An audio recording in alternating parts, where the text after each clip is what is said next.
How's it going, everyone? Welcome to this mystery vlog. I'm Mr. E, and this is my vlog. I don't know why I feel like I wear this shirt every single time I do a vlog. I don't know, it's just a comfortable shirt. But at least I'm wearing pants today, so switching it up just a little bit. Today I'm going to be going to the park and doing a little beginner's form tutorial. I've seen a lot of people posting online recently about, like, critique my form, which is awesome. I like people posting videos and asking other people to critique their form, but I see the same two issues over and over and over again in every single person that posts that. Now, there might be small things like the leg position or your arm position or turning your head or timing or stuff like that that can be fixed as well, but these are the two main issues that I see. So I'm going to be filming a video on just those two things. Those two things are reach back and follow through. If you can fix those two things, you can add probably at least 50 feet more distance to your drives, no matter who you are. But before that, I have to get gas because I have no gas. And I'm not spending almost $4 a gallon at all the other gas stations around here. So the only one that's a little bit cheaper than everyone else is this. And I mean, you can see how many cars are lined up to get gas here just because this is the cheapest place. But, you know, gotta do what you gotta do. Feels like an energy crisis or everything. Everyone lining up at these pumps. I don't know, I guess it's worth it to save 20 cents a gallon. I think so.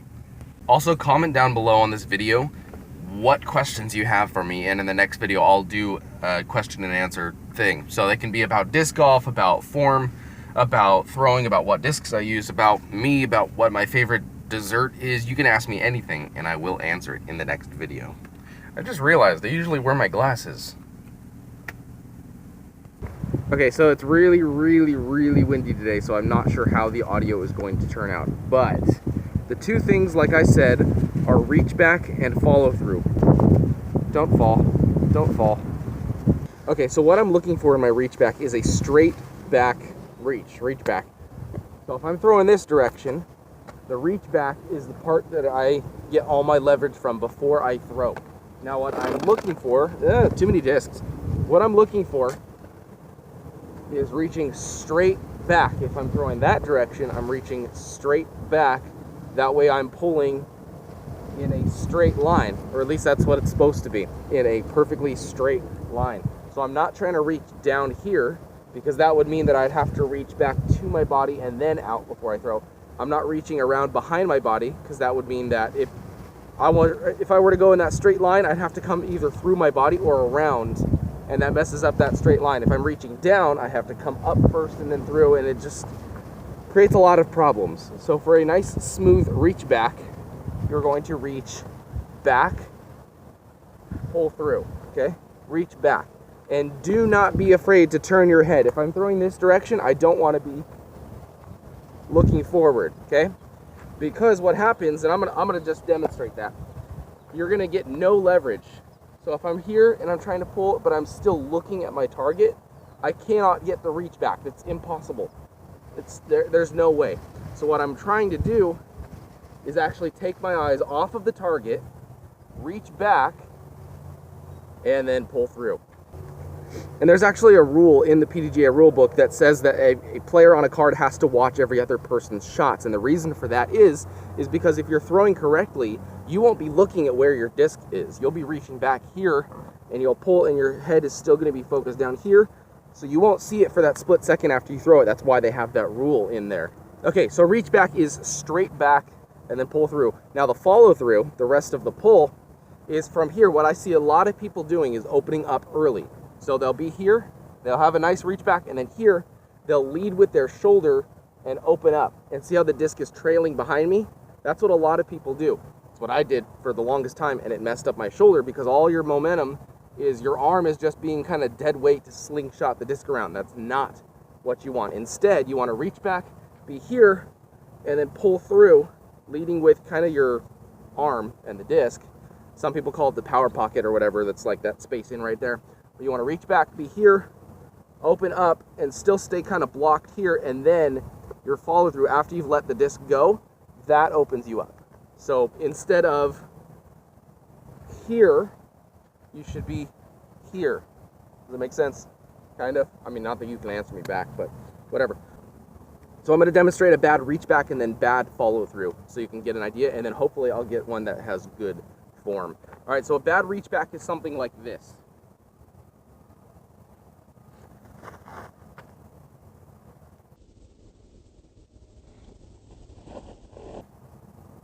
All right, so I did manage to throw it a good 260, 270, but I have no power because all my power comes from that pull, that reach back and pull.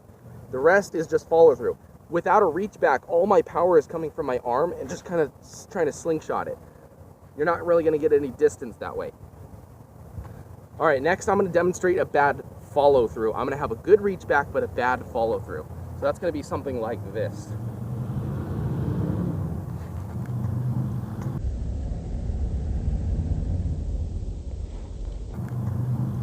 And I mean, that thing barely went 150 feet. So now with good mechanics on both, I'm going to try to demonstrate, a good reach back and a good follow through. And this is standstill, by the way. I'm not even adding the X step or anything right now.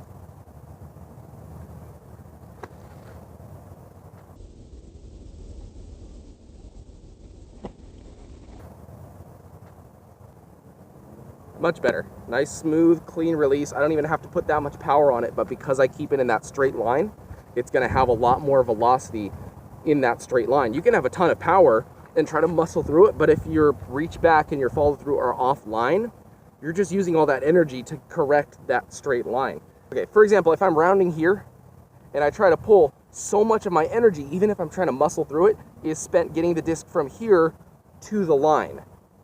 And even though it feels like I'm doing everything fast and I have a nice, solid, muscly, kind of a thing, I'm wasting all that energy just trying to get it back to the flight line where I could just reach back and pull through nice and smooth. Okay, so how do we fix these two things? The first thing we should do for our reach back is to practice standstill drives. Don't worry about your X step, don't worry about your timing, nothing. We're only going to worry about our reach back right now. So you're going to stand here, square to wherever you're going to throw, hold the disc out from where you're going to release, and then picture that line straight from where you're releasing to your chest and straight back. And then, very slowly, you're not going to go for distance here. You're going to go for form, because form is more important. As Danny Lindahl says, smooth is slow and far is something like that. Just watch his videos. He's really good at this. But anyway, you're going to stand still. You're going to reach back, and just imagining that line. Reach back, pull through, and release. And remember, reach back, here, release, and then open up. So it should look something like this.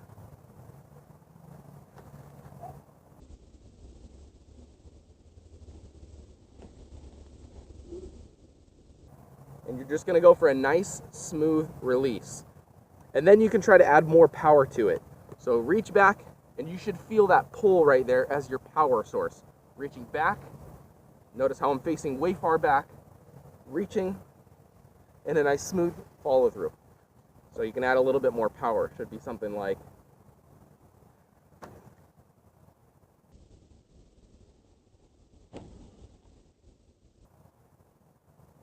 that.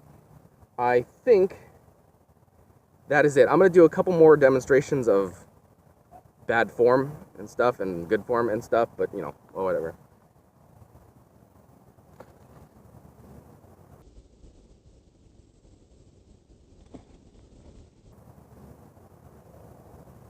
So this is going to be a bad reach back.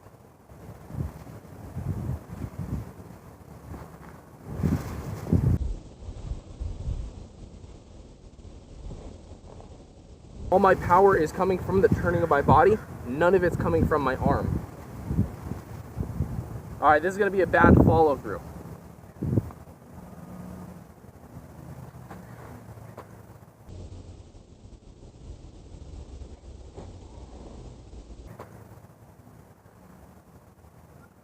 So I was able to get a little bit more power because my reach back was good, but my follow through, I was turning with my disc. And so I have no control. That's also when you get grip lock. Grip lock isn't actually a thing. Grip lock is just bad form. All right, here's another bad reach back.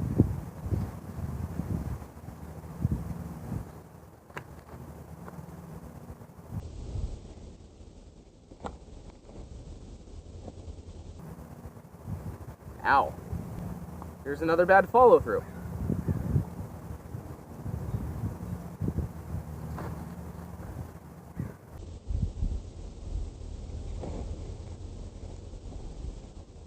Alright, and here's going to be some examples of a good reach back and follow through. Hopefully I can do them right, because I'm, whatever. I'm still learning too.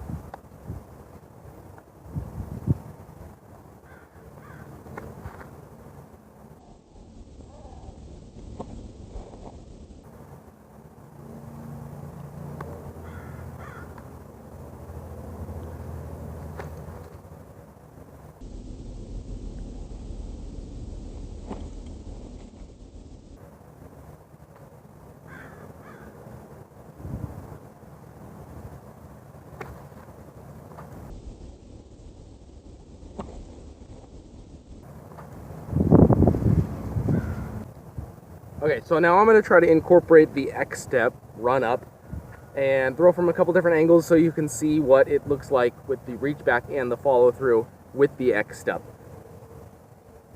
I'll try at least.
Anyway, that's the end of this vlog. If you learned something, great. If you didn't, I'm sorry. You're smarter than me. And if I was totally off in my advice, let me know that as well in the comments. Don't forget to post a question so I can answer it in the next vlog. Subscribe for more disc golf videos and things, all those, share with your friends, all those fantastic things. Until then, see you later. This is the Mr.E vlog. I'm Mr.E, and this is my windy vlog.